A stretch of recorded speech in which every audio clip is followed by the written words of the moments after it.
We begin this afternoon with some breaking news. Fargo police say the two people they have locked up in connection with the disappearance of Savanna Greywind are not cooperating with their investigation. William Hohen and Brooke Cruz are being held on a felony charge of conspiracy to commit kidnapping. Fargo Police Chief David Todd says they believe a baby taken from the apartment building yesterday where Greywind was last seen is Savanna's baby. But the chief says DNA tests are not yet complete to confirm that. As for what happened to Savanna, that remains one of the key questions in this case. Chief Todd says police have made an extensive search of a large part of North Fargo, but now they need some help from the public. Please check your property, buildings, garages, outbuildings for any sign of entry or any sign of someone having been there. Landlords, please check your vacant apartments that you may have for any sign of entry or evidence that anybody has been there. If you are willing to check dumpsters, we'd ask for the public's help in doing that. The chief adds his investigative team is exploring all options in finding Savanna Greywind. The child that was taken from the apartment yesterday was taken to the hospital and then turned over to protective custody. Valley News Team's Bradford Eric has been covering this story for us and was at the news conference this morning.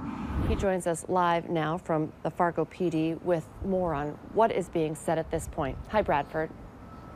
Hi, Lisa. That's right. We still don't know where Savanna Greywind is, and we still don't know if she's even alive. I posed that question to Fargo Police Chief David Todd at the end of this press conference this morning, and he told me that investigators have no information at this point on Savanna's well-being. And that's why they're asking for the public's help in searching their property and buildings for any indication that someone may have been here. Now, they also mentioned that there is a Jeep Grand Cherokee, not sure what year model, but there's a Jeep Grand Cherokee SUV that is somehow connected with the disappearance of Savanna Greywind. We asked them if they found any evidence or, what kind of connection there was to her disappearance. They told us that they could not comment on that.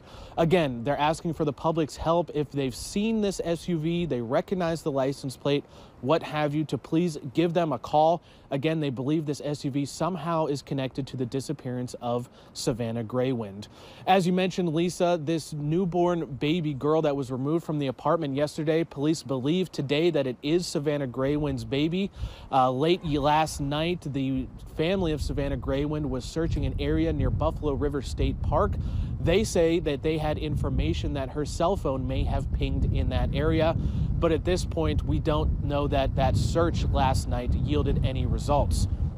We also asked police today about cadaver dogs that had been brought in inside the perimeter of that apartment building on 9th Street North yesterday.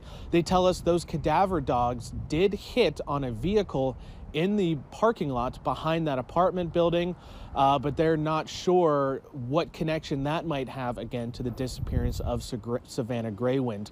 And the fire department, as we showed you yesterday, was out searching a stretch of the Red River. Well, they were out again this morning searching that same stretch of river. Again, there's no specific piece of information or tip to indicate that Savanna may have been anywhere near the river. Fire officials tell us they're just searching this at the request of the police department and in order to rule out any other possibilities of what may have happened to her.